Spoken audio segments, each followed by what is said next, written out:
Hello friends, let us now learn some important points about restriction, fragment length, polymorphism. See, here as the name says, polymorphism is present in more than one form. If there is presence of more than one form, then we call it as polymorphism. Okay, now this polymorphism is presence of a molecule, existing of a molecule or a gene or a property of molecule in more than one form.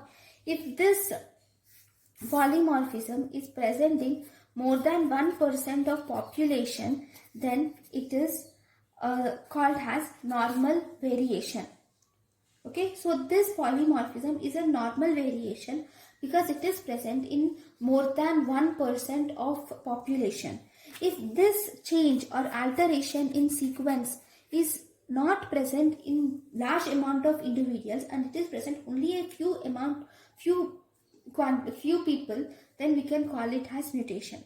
But anyways, this restriction fragment length polymorphism should be detected, right? So these restriction fragments are detected with the help of same RDNA technology and southern blotting.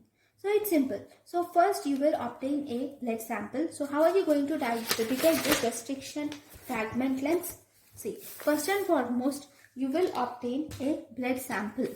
Okay, and then in the blood sample, you will isolate the nucleated cells. And from the nucleated cells, you will purify the DNA. Now, with the help of the restriction enzymes, you will make the segments of DNA.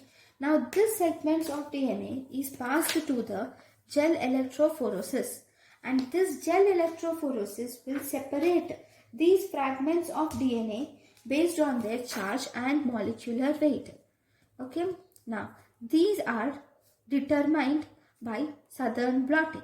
So this is how you are going to identify. See, how are you going to do it? See, you have separated the fragments now. Now, after separating the fragments with gel electrophoresis, you will transfer these fragments to a nitrocellulose membrane. So then you are putting it in a nitrocellulose membrane. I will draw the nitrocellulose membrane here. So you have put it in the nitrocellulose membrane in a container. And this nitrocellulose membrane contains the DNAs which are separated. Now to this DNA, you will add the sample which contains, DNA probes. Okay, you will add the specific DNA probes.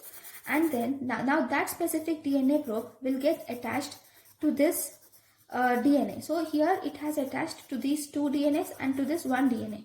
And then you will do autoradiography. Then if you do the autoradiography, you will see that there are probes which are detected are only these two and this one. Okay, so this is how you detect this restriction fragment length polymorphism, which is like doing gel electrophoresis first followed by southern blot technique. So this is about restriction fragment length polymorphism. Thank you guys for watching my lecture. Thank you.